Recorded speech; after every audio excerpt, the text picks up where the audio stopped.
Hello, creative people. Welcome to Creative Conversations. My name is Hala Citron, and we are so happy that you have chosen to spend your time with us. I am owner and founder of I Am Creative and Express Yourself Publishing, and I am on a mission to expand the definition of creativity beyond a pencil and a paintbrush and to empower people, especially adults, to own their voices and talents that come in so many different forms. This space was created to talk to people with all different kinds of jobs, hobbies, and interests, and to have conversations about experiences and perspectives, all centered around three questions. How do you define creativity? How do you incorporate it into your life? And why do you think it's important? Then we have a free-flowing conversation and we see where it goes. So I have had the opportunity to speak to so many. I've spoken to musicians, comedians, doctor, lawyer, wrestlers, Reiki masters, and entrepreneurs as young as 13. And these conversations explore the reality that creativity is not cute, it is necessary. People have defined creativity as that magic spark, how we show up in our life, imagination, basically all that we are and want to be, do, or have. So I believe from my heart that sharing these stories gives one the ability to expand their thinking, open themselves up for more self-expression, to feel more empowered, connected, and dare I say, happy. So my inspiring guest for today is Dr. Lisa Petty. She started her career as a holistic nutritionist and health researcher and quickly became recognized as a speaker, journalist, award-winning author, and media health expert. After several years coaching women who struggle to follow through on their health goals, Lisa earned a PhD for her research on how midlife women experience self-care and well-being despite the social pressures to be perfect in every facet of their lives. Oh my gosh. Dr. Lisa, welcome to the space. Hello? Hello, hello. Oh, creativity. I'm telling you, technology is creative, isn't it? Isn't it incredible what you can do? It is. It's fascinating. We live in a culture where technology can do so much, and yet sometimes we can't make it do what we want it to do. Anyway, so happy to be here today. Thank you. I am so happy that you're here. I cannot wait for this conversation. Before we dive in and learn so much more about you, I'm going to start with, is there any kind of a fun fact that you would like to share with us before we get started? So this is, I was thinking about that. I'm like, am I really a fun person? I don't know. And so I thought I'd love to share this story. So I'm adopted. And I've known my whole life that I was adopted. So I've always sort of had this sense that there were other people out in the world that I was related to that I didn't know about. And a couple of years ago, my daughter, who's really interested in, family history and that sort of thing, and was able to track it back on her father's side forever and ever and ever, decided to do one of those DNA tests. And she did it. And a couple of years after she did it, and we found out, for example, I had this fantasy that I was something amazing like Italian or French or, something really cool and exotic. Yeah. Well, I found out through her that she is 50% Latvian. Oh. Now, I had to go look up Latvia. I mean, I'd heard of it. Right. But I knew that was me, right? I knew that my genetics were Latvian. Anyway, fast forward 2 years after that, someone reached out to her and said, hey, apparently we're first cousins and I don't know who you are. Oh my God. Yes. And so, my daughter and I spent a couple of hours on the couch composing an email back to this person. Like, how do you gently just say to someone, well, it's possible, but I could totally shatter your world with this information. Mm-hmm. And so we did. We just gently said, my mother is adopted. We know nothing about her family. If you want to continue this conversation, please do. Reach out. Otherwise, we can just let this go. Yeah. And within hours, we had a reply back and just flood of emails and this willingness to connect and get to know us better. And just this total acceptance and belief that we were part of their family. And so that was about 2 years ago that that happened. And now I'm going through the process of getting to know my half siblings. Wow. Yes. Oh my It's gosh. right. So that's a fun fact. I have That's two sisters and a brother that I've only known for 2 years. wow. Thank you so much for sharing that. That must be that's a whole podcast in itself. Right? That truly is this connection and the finding out about really finding about who you are. I mean, we go through life so often, Yes. even when we know who our quote unquote Genetics. parents are, Yes. our Yep. genetics are, we still aren't connected to who we are so often. We get lost in the shuffle of life. But then to truly not know because you don't know you grew up in a different kind of setting, not with your birth parent, and Hmm. then to find out this whole other world of yourself, truly, that's just incredible. It was like a hip check. I don't know if you know anything about hockey, but a brother that I grew up with used to pass me in the hallway all the time, and he was a hockey nut, and he would hip check me into the wall whenever he passed me. And it was, having this experience was like a hip check into the wall, because you're right. I went through my whole life going to doctor's appointments and that sort of thing. And they would say, well, do you have any history Mm, of XYZ? And I'd say, I don't know. I don't know. And in some ways it was a blessing, because I think we can get too connected, way, way, way too connected into, oh, there's a family history of this disease, or there's a, family history of that condition and that kind of thing. And I was naive to all of that. So it was fabulous. I got to create my own health, right? And we all have the power to do Mm, that.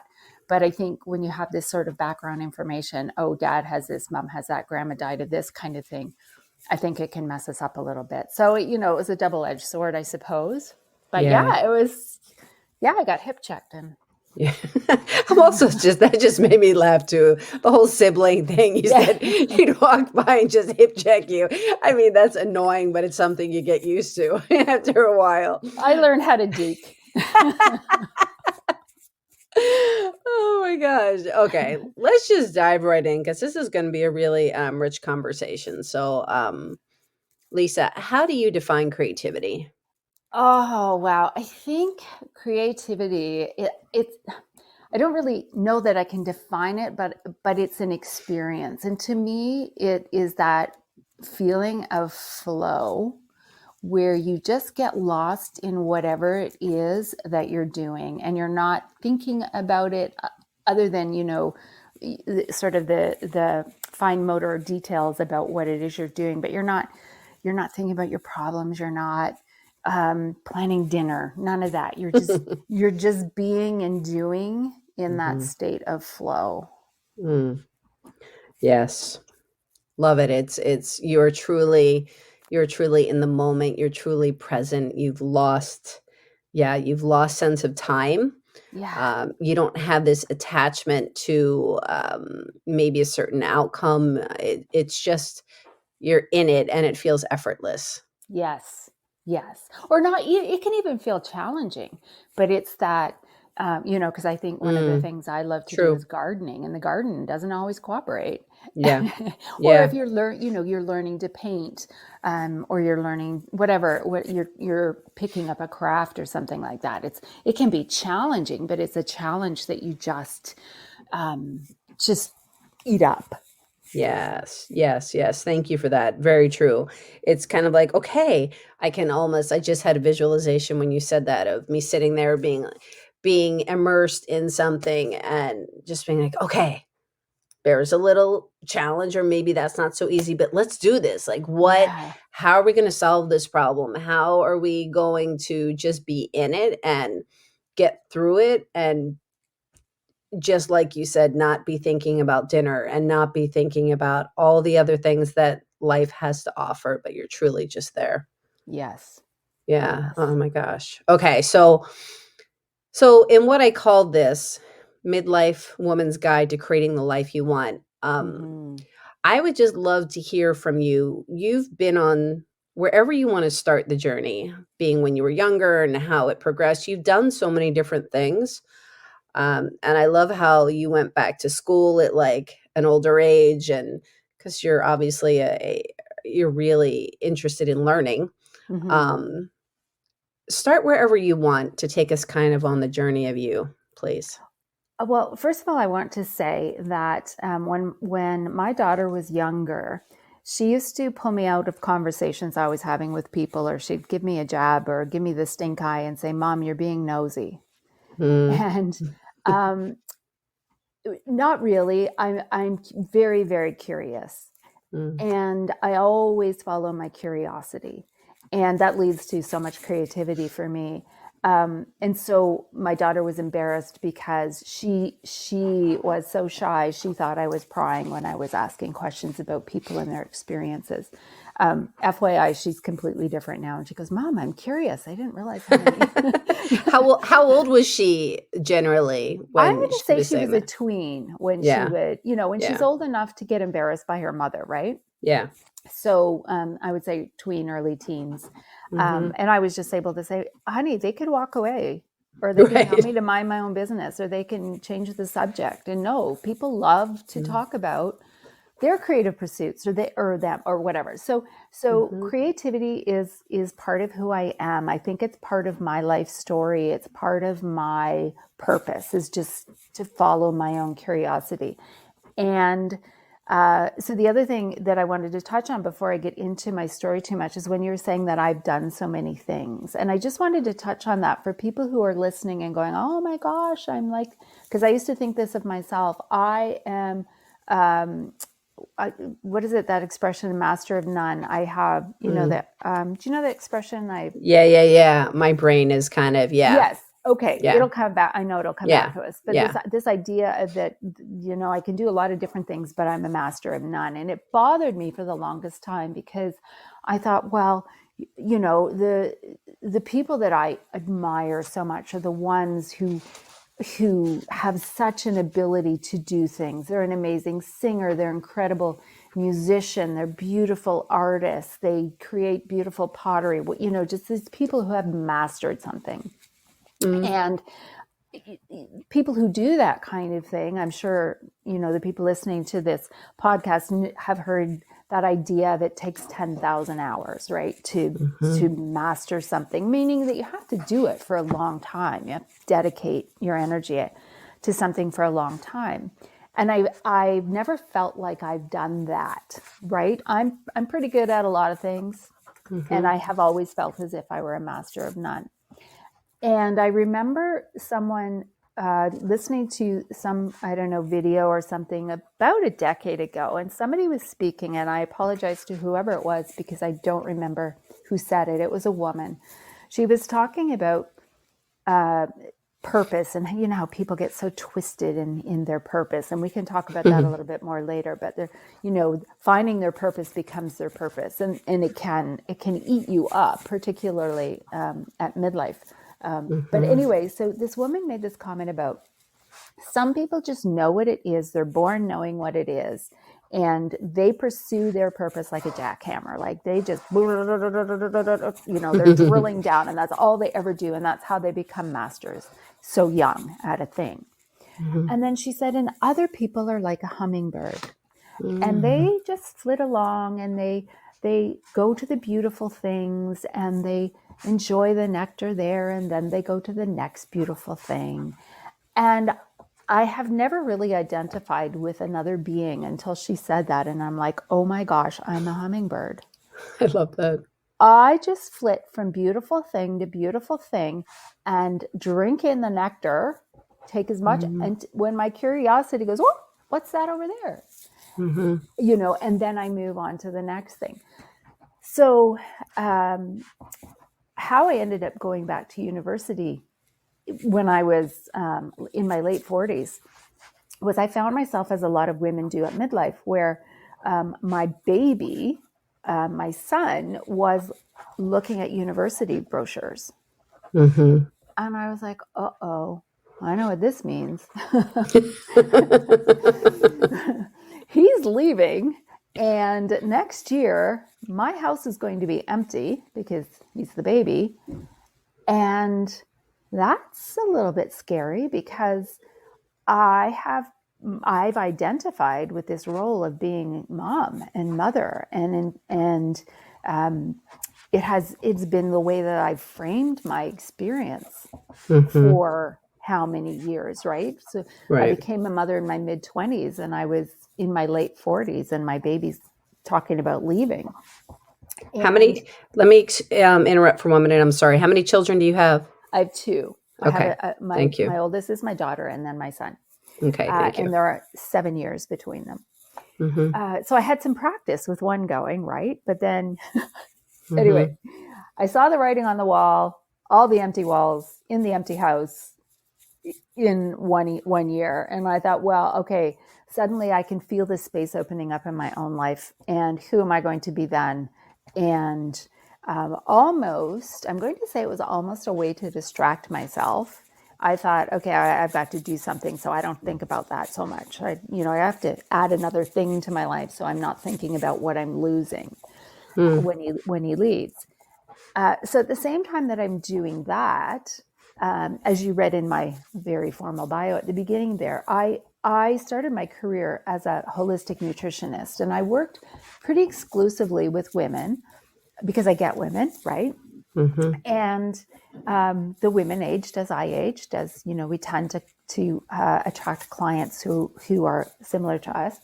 Mm-hmm. And I started noticing that women were coming to see me, and even though they had these grandiose plans about, oh, I want to release weight, or I want to get my mood under control, or I want my skin to clear up, or whatever reason they came to see me, they weren't following through on whatever it is, whatever plan that we created for them to go away together and to do. So really simple example is, if I asked them to drink more water and they were like, yeah, sure, I can do that, no problem. Then we'd get back together in a week and I'd say, so how'd you do that? And they'd be like, yeah, I didn't do it. Mm.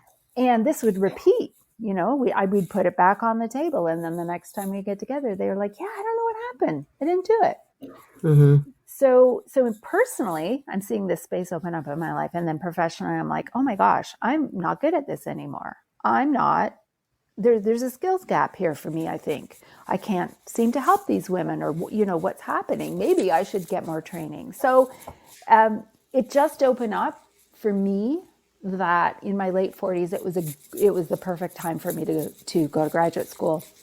I got my master's degree exploring the relationship for midlife women with eating, and then the research bug really bit because I follow my curiosity, right? Mm-hmm. And I'm a good writer, so that was the other thing too. Lots of students struggle with writing, and for me that was like, that's easy breezy. Mm-hmm. So decided to do my doctorate, and I made the question bigger, and it was, what gets in the way of women at midlife taking care of their well-being? Mm-hmm. And opened up this huge can of worms, as you can imagine. Mm-hmm. And so that's how I got there. Sort of the personal and professional path sort of led me down there. And now I feel as if, as a hummingbird, if I turn around and look at my life, I can see that I was meant to visit all of those little flowers along the way Yes. and drink in the nectar that I needed from all of those different experiences. Because now, without even focusing on it, I feel that I've reached mastery Mm-hmm. in terms of understanding the experiences that women have, and how we have been framed by things that are outside of ourselves. Mm-hmm. Yes, I have to go back to when you were talking about. I love that visual, that reference of the jackhammer and the hummingbird, Mm-hmm. and I just think it's important for people to hear in being the hummingbird, in flitting from thing to thing. It's not ADD; it's Mm-mm. permission. Mm-hmm. So that's kind of the word that was coming through to me as you were speaking. It's like giving yourself permission. And I'm not talking about just saying, okay, I have this job and okay, I'm going to leave this to do this and then this Right. to do this. I'm not talking about that. I'm talking about having different kinds of interests and different kinds of curiosities like you said, and taking time to explore them. And you're giving yourself permission to do that instead of denying yourself. Because I've found this a lot where adults get stuck in this whole quote unquote adulting thing Mm-hmm. because they think, well, I'm an adult. I have responsibilities, Hollis. I have to Yeah. pay the mortgage. I have a Yes. family. You want me to go off and explore, meditation? I don't have time for that. Or Or I've invested so many years. I've been a dental hygienist for 20 years. You can't expect me to not be a dental hygienist. yes. Well, does it light you up? Well, no. In fact, my back is killing me from all the bending over. Okay. Mm-hmm. So is it time then to move on? And I love that you brought up permission, because that was actually one of the findings in my doctoral research, is that the women felt as if they didn't have permission Mm-hmm. to be self-focused. Hmm. and Explain and that a little bit more. well, I didn't want to use the word selfish because we have that connotation about selfish being a bad thing. And so one of the other findings that came from my doctoral research, and I know that people who are listening are going to nod along with this, is the social pressures on us to be a certain way, act a certain way, behave a certain way, think certain thoughts. That idea that you're talking about in terms of, I'm an adult now, I can't quit my job, I have a mortgage, that would be selfish, that would be stupid. No, no. Mm-hmm. In fact, I talk about myself being led by my curiosity. I really think that, for again, people who are struggling with, well, what is my purpose? I believe that your purpose here is to experience whatever it is you want to experience. Mm-hmm. And if your current situation isn't lighting you up anymore and you're starting to get those nudges, like, oh, maybe there's something else, then follow that nudge, follow that curiosity. Mm-hmm. Yeah, it's like And I following the. forget your question. No, I don't think there really was a question in that. Oh, I think I said because you said off of your doctorate finding, and you said social pressures to be a certain way, Oh, and I said, yes. tell me more about that. Yeah. So many social pressures. And you think about, for example, okay, so women who are in the midlife now, so Generation X, women, maybe early millennials, late baby boomers, we were raised with that social expectation, mantra, belief, dogma, whatever you want to call it, that we can have it all, right? And Mm-hmm. this is just one example. So it was put out to us as permission. Hey, go. You don't have to stay at home anymore. You can have a career if you want to. And very, very rapidly, it turned into, oh no, you must. You Mm. must have it all. So get your post-secondary, get your amazing career, buy the house you can't afford, make sure you have the latest Mm-hmm. model car, have all the toys, always make sure that you recycle your fashion, or not recycle, sorry, renew your fashion every season. Keep spending. That's why you got the job. Remember, like we get into this pattern of spending and consuming and never sort of being able to stop and breathe and create and grow and follow our curiosity, because we're doing all the things that these social pressures outside of ourselves are telling us that we should be doing. So no wonder we're exhausted. No wonder we still have a mortgage. No wonder we have debt, right? We're doing all the things that we're told that we need to do. And that's not just, that's not the only one. There's lots of social pressures about, women are meant to be self-sacrificing and nurturing, and we never lose our temper, and we wear size 6, and we're always in the latest fashions, and we dote on our partners and all of that, at the same time that we're supposed to be out in the career world being competitive and ambitious and loyal to the company and focused. And oh Yeah. my gosh, like how are you supposed to be both? Yeah. How are you supposed to, and be in integrity and in alignment with who you really are? And then, Yeah. God forbid, you're at work and the child phones with a broken leg, and then you have to leave work. And then you take the kid to the doctor, the hospital, whatever. You're feeling bad the whole time you're at the hospital because you're not at work. Then you go home and you catch up on the work you didn't do, when you should be taking care of your kid. And I'm like, seriously? Oh my God, you just made me think of it is really messed up. It's So so I messed was up. pulling the car out of the garage. My daughter went to the bus stop and it was winter time. And all of a sudden, she's at the passenger side knocking on the window. And she's like, I fell on the ice and I can't move my arm. Oh no. And my first thought was, shit. Besides just shit, I'm like, what am I going to do? Like, I have Yeah. to go to work. Like, I'm a teacher. I have a classroom. I can't just not show up. There has to be communication that, Yeah. happens immediately. So I'm Right. kind of going, I'm like, are you sure you can't move it? Like, how broken is it? Like, how horrible is that? I'm like, can you like wiggle your fingers? And she's like crying and she's probably like 10 or 11 and she's like, Mom, I can't move my arm. I'm like, oh my God, Hollis, this is horrible. Like your parent first. Right. So I called up work and I said, I'm sorry, I had to take my daughter to the hospital or someplace. I think she broke her arm. So they get a sub. I'm replaceable in that sense. It's this idea of, well, they can't function without me. So they got a sub, whatever. I took Skylar to where she sprained her arm.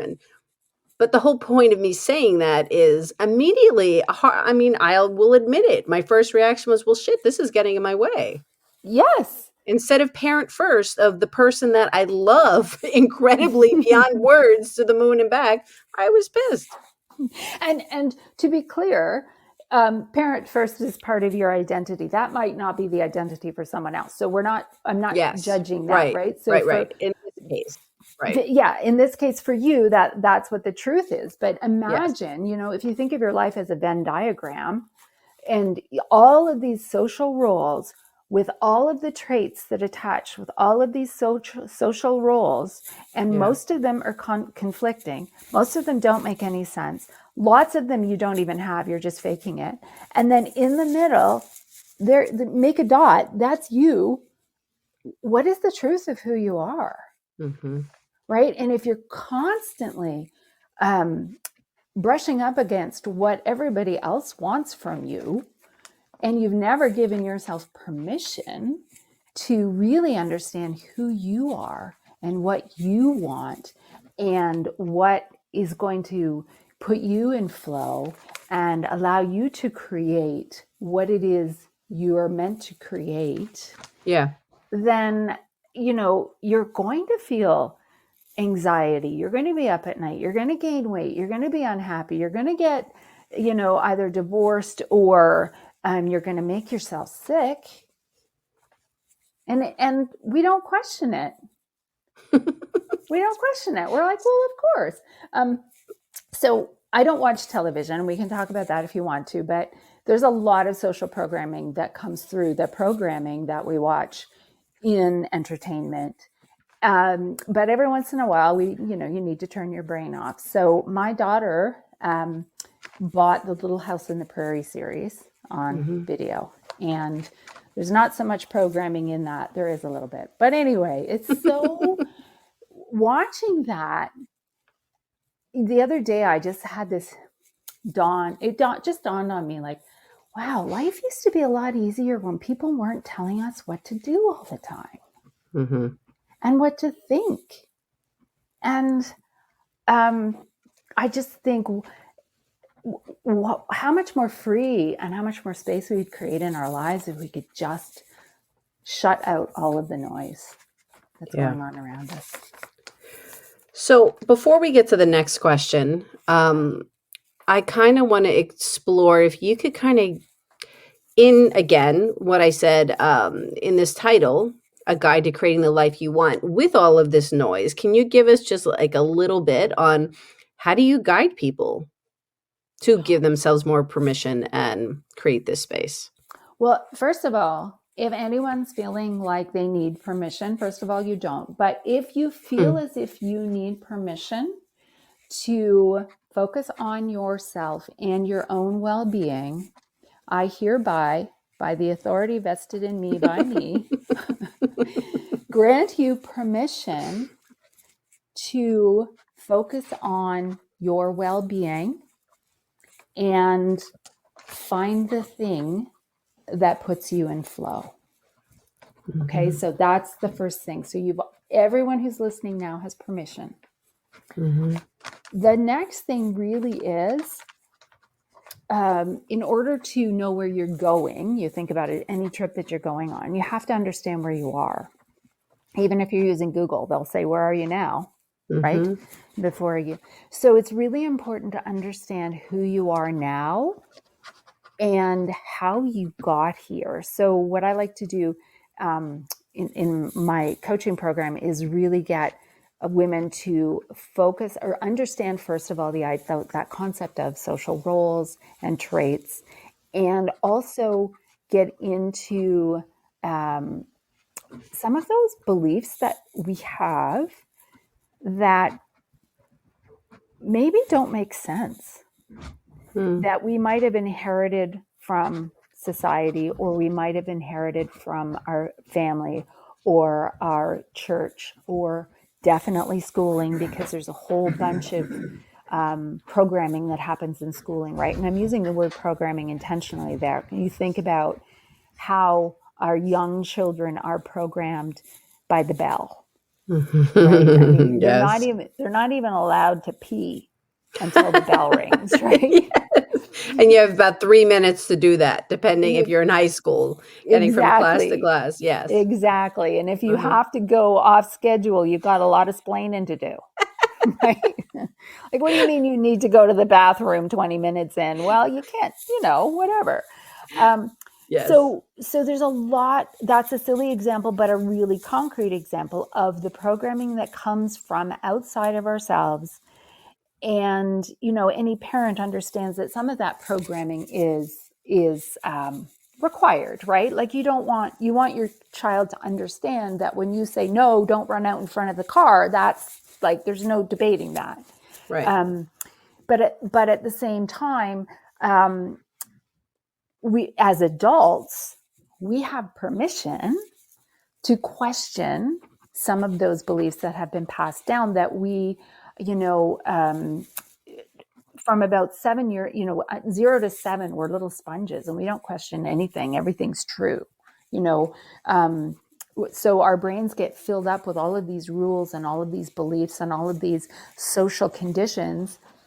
And we take them on without question, and then we never question them again. And that's how we get to be at midlife and think that we are adults now and we can't change things. That's just not acceptable. Yeah. So we have to, once we become aware of how we got here and all of the real pressures, like, I'm not in denial, there are real pressures on us to be a certain way. We need to look at some of those beliefs that have you feeling as if you can't change anything, or that this is the way it is and that we're not going to question this. And so we need to look at some of those beliefs and determine whether or not they still serve your highest purpose. Right? So powerful. There's a yes. lot of them. There are a lot of them. Yes. I write about some of them in my book. Okay, here's one. Money is the root of evil. Right? So we get into this belief system about money being bad. Well, first of all, that's a misquote. The love of money is the root of all evil. Right? And so if you're going to put your focus on money, we can see that money in our culture is often abused. Money equals power. Power equals abuse. However, having money doesn't mean you're evil, right? Money just is a form of power that amplifies who you already are. So if you're a good person and you have money, you're going to do good things with your money. Right.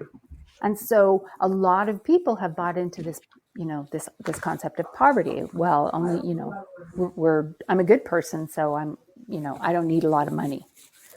Right. Right. Right. And so Right. that's one way that we limit our experience, because we've decided money is evil. So that kind of thing, you need to look at some of those guiding principles that have sort of steered you to this point, to midlife. Yes.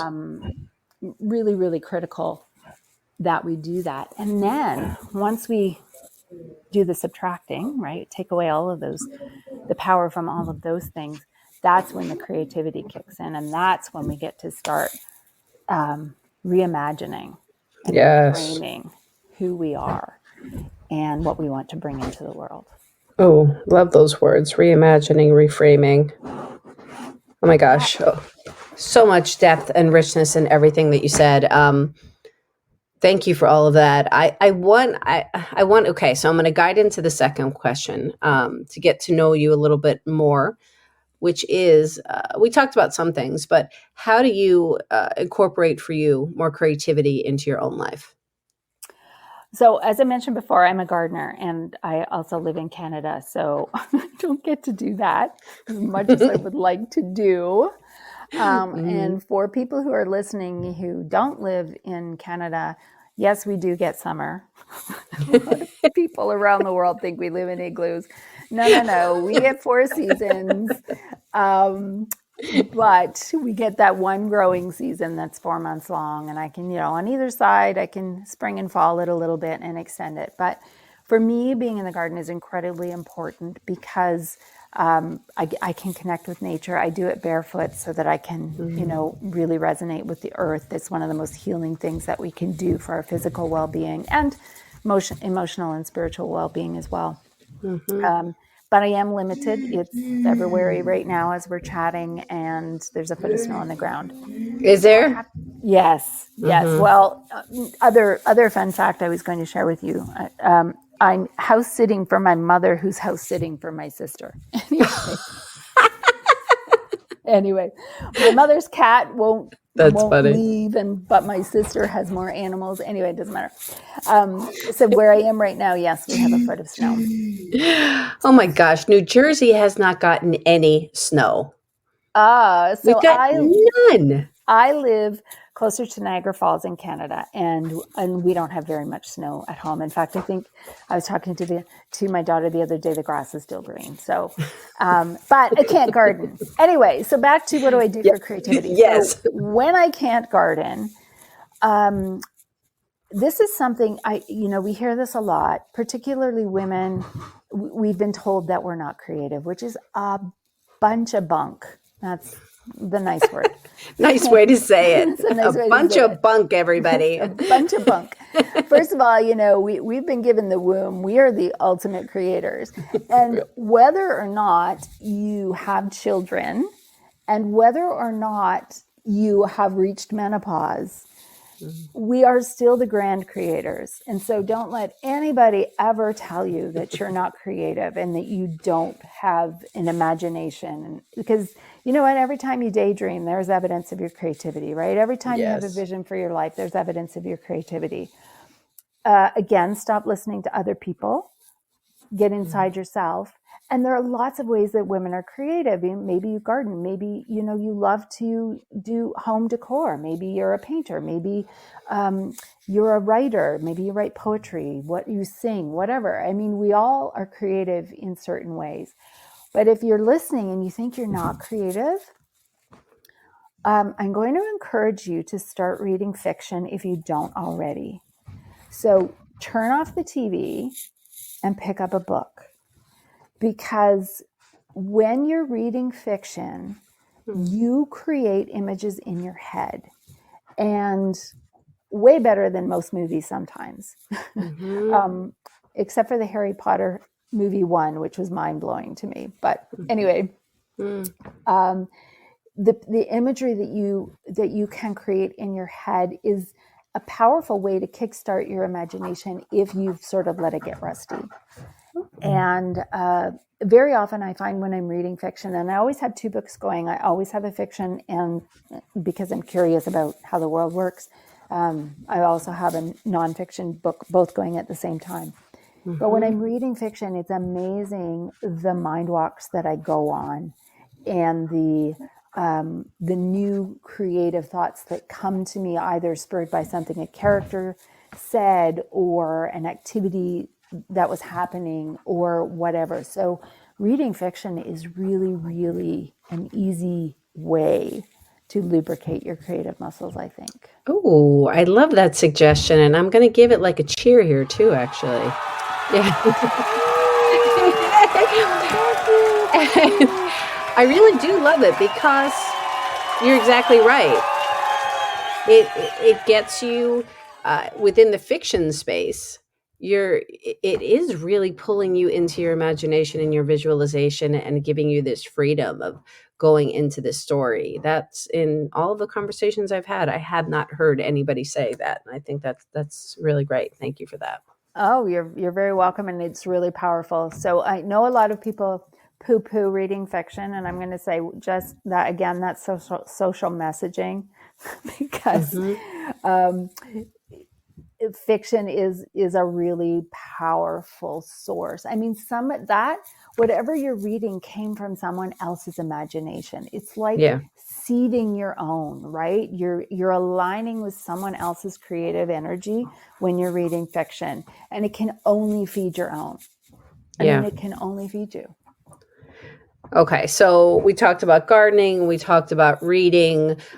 Is there anything else here that you would like to share about how you incorporate it more into you? Well, I start every day journaling, and I'm a writer. I said that, so I have written I've written a couple of books. I think someday I might try fiction. I don't know. I feel like I put it on a pedestal, like the real writers write fiction. I don't know. We'll see. Isn't that interesting? That's so Yeah, funny. Yeah, yeah. isn't Okay. that fun? Mm-hmm. But I am trying to incorporate more creative writing into my writing anyway. So I think I'm working up to that. But every day I journal, and I find it an incredible opportunity to connect with what I'm just going to use my language, to connect with God. So if you prefer to use source, the universe, energy, one, whatever it is, I'm going to use the word God. So when I journal in the morning, it's like a meditation and prayer and creativity all at once. And often I'll ask a question, and it amazes me what comes out. And I can get a lot of answers quite quickly, or I get really good at framing the question that I want to answer, and then I can just leave it there. And then, be open to the answers coming to me throughout the day or a week, or however long it takes for the answer to come. So I find that that's a really cool way to open that conversation with just the universe. And here's an interesting concept. So my daughter and I were watching a documentary because, again, I don't like the program messaging that comes through so-called entertainment. And so we were watching this documentary about Tesla. And this is really fascinating to me. They were talking about Tesla and all of the Nikolai Tesla, not the car company, Nikolai Tesla. And he has something like 700 patents in the US. Like, the guy, genius for inventing things. And the commentator was talking about Tesla and said that he had a hard time distinguishing between an object in his hand and his own imagination. And so his belief was that if he imagined it, it already existed. And it made me hold my breath. It was such a powerful description of the power of manifestation, really, which is what that is, where you can imagine something so fully and completely that you're not even sure that it's not real, like not actually in your hand. And so journaling, so what I took from that, because I don't have that ability that Tesla had, is like, oh, cool. So if I describe something intimately, how I envision it, then I will pull it into my reality. Mm-hmm. And so that's what I'm doing with my journaling now, is when I have a vision, I don't just say, okay, well, I want to have a house on the water so that I can sit on my dock. No, Right. I've got it all figured out. I mean, I can see it, I can smell it. I know it sounds like sitting on that dock. Like, I have intimately become familiar with that vision that I want to create for my life. And I know it'll just be a matter of time before it shifts from my imagination to my reality. I think what you just said in that is it's so important. And for people that kind of get overwhelmed by that, I would say, and then I'd love to hear what you have to say on it, is really just kind of baby steps into it of kind of like, okay, so how does it smell? How does it Mm-hmm. taste? What colors do you see? Because honestly, I would, even in everything that I do in this creative space and going to art school and, with these labels of what you do, being an art Mm-hmm. teacher and being a creative being and being passionate about it, I at times get stuck. I'm like, oh my God, I can't see it. Like, I can Mm-hmm. feel Oh, it. for sure. Like, I can feel it, but I get frustrated because my husband is just like, he sees our dream house and he literally walks through it, and Ah, he literally sees everything about it. He tells me in quite detail of everything, of what kind of floors there are and what the walls look like and how it smells and what he sees. And then I honestly at points get frustrated. I'm like, well, I don't know if I see that. well, yes. And since you're going to share it with him, you better maybe have a Yeah, so I'm similar like, vision. this is kind of what we've had, but at the same time, in saying it, there's kind of a block in me Yeah. where it's kind of opening yourself up to that space to think that you can do it, Yes. I guess is Okay. what I'm trying to say. Right. Okay. So for those of you who heard what I just said, and by the way, I'm not Tesla. Like, I'm a long way from saying, "Oh, is that real or not real?" Um, so here's something that I really encourage women to do when we're working together is, it's not about the thing, right? It's not about the vision. It's not about the job. It's not about the money. It's not about the car or whatever. It's about when you have manifested that, brought it into your life, created it, whatever language works for you, how will you feel? Mhm. Because it's not the thing Yeah. that is motivating you. How Yes. it's once you have acquired, created, built, achieved, you know, brought it in, how are you going to feel? And so you don't have to get caught up in the details of the thing. What you need to get intimately involved in is how it will make you feel. So that's where I started, because I've known for a long time. I mean, the book that I wrote on my brand new sister that I just met 2 years ago on her dock this summer. I wrote the first draft, and it was essentially every day I would sit on the dock and I would say to my journal, what would you have me know today about XYZ, some issue with, midlife experience for women or whatever. Mhm. And I downloaded the sort of the first draft. Of course, editing came later and everything. But for me, I am intimately aware of how I want to feel while I'm on the dock. Yes. And when I know all that, I call that the North Star, right? Once you have your North Star, then all of the decisions you make either align with that vision or they don't. And it makes it really simple for you. All of your options align with that North Star or they don't. So it makes it very easy to make decisions about what you're going to do. It's either yes, it Mhm. supports my vision, no, it doesn't. I'm not going to do it. But Mhm. if you understand, I think of your North Star as how you want to be, how you want to feel, and you focus on that, then the details about the flooring aren't that important. The details about the Mhm. number of houses, or sorry, number of rooms, not that important. Yeah. Um, what is which allows also for the and better, because though our imagination is wonderful, and we haven't talked about this, and I don't know if we'll have time, it is limited by our own experience of reality. right? And so, as your husband is architecturally creating your dream home, you want to also leave room for the and better. Yeah. Because there could be things out there that are beyond your perception of what is possible. And you certainly want to be open to that. Right? Yeah. So that's when you focus on how you want to be and how you want to feel in the experience, and you've got that nailed and you hold on to that, then you can be surprised and delighted by how it shows up. I can't believe we are already getting to the top of the hour, which is nuts. But before we get to the third question, can you tell us briefly, you kind of did say what you do in the morning, but I love to ask people about morning routines. Okay, so first of all, I think rituals are critical, especially because we are overscheduled. And if we, as women, don't make it part of a habit or a ritual, we are not very good at doing it. So do things like leave your vitamins on the counter so that you remember to take them. Like, I think that's so important. Don't put them away so your counter looks nice.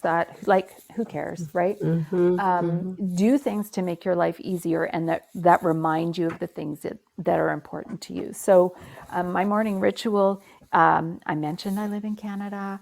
I live for the sun, and so the darker days of winter can wear me down. And so every morning as I'm doing my journaling, I sit in front of my light therapy lamp for half an hour. And for those of you who aren't familiar with that, research shows that when you can sit in front of 10,000 lux, don't ask me what that means, it's a bright light for 20 minutes to 30 minutes in the morning, it stimulates the pineal gland, which is the gland that creates serotonin, which is your feel-good hormone.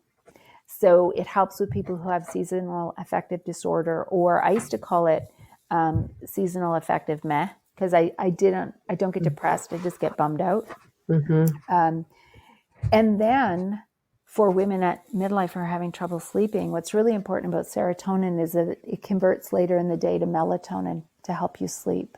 And so for people who struggle in the winter too with not being able to get to sleep, or insomnia, or whatever, having that morning ritual is really valuable for your well-being. And of course, stimulating your pineal gland, that's also known as your third eye, for those of you who are interested in energy. And so that's really cool too, if you are interested in expanding your creative ability. Whew. So much goodness, everybody. I'm just kind of taking it in. Okay, so as we are at the top of the hour, the third and final question, a little repetitive, but it kind of is like putting a nice little bow on everything, which is, why do you think creativity is important? Well, to reiterate, women are powerful creator beings. We are here to create. And I believe, again, for people who are struggling with, what am I supposed to be doing now? What is my purpose now? We're here to create. And so it's really, despite the pressures outside of ourselves that just want us to consume, right? And to follow along the agenda and the schedule that other people have set out for you, we are here to create and experience. And so creation doesn't mean you have to produce something, right? Creation it might mean going for a walk in the woods and just admiring, enjoying, and connecting with nature, right? Yeah. And so it's critical. If you want your life to have meaning and you're feeling as if you don't know what it is next for you, creativity is the answer. No big deal, everybody. No big deal. No big deal. This is what I say. This is why I've created this space. This is why I've realized that since I started teaching when I was 19, and now being 55, and all along the way, kind of seeing the same thing, same pattern. And isn't it great when you have that perspective to kind of look back and see that it's always been saying, it's just about, you don't have to know how to draw or paint.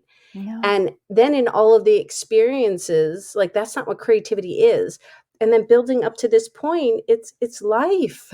Yes. It's true connection. It's exploration, it's expression, it's expansion. It's gives you balance. It gives you like harmony. It gives you like all of these things.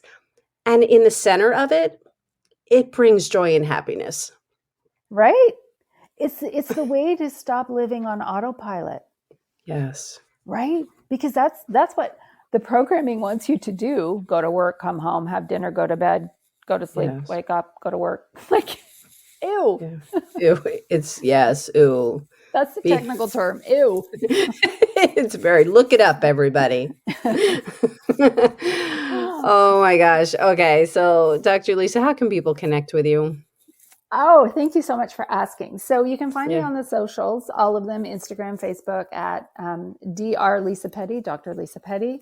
I have a free Facebook group called Midlife Alchemy. If you'd like to join, I have free trainings. I throw my podcasts in there. This podcast will be in there. So you can connect with other women who are on the same path as you. And of course, I have the Midlife Alchemy coaching program. If you are ready to figure out who you are and what's next for you and would like a little bit of guidance along the way, I have that. And for those of you who would like to reconnect with your body and start that conversation, that creativity conversation, I have a free wellbeing check-in on my website. If you just go to lisapetty.com/check-in, and that will help you. It's a little bit of a self-guided program that I used in my doctoral research, actually, and it became so successful.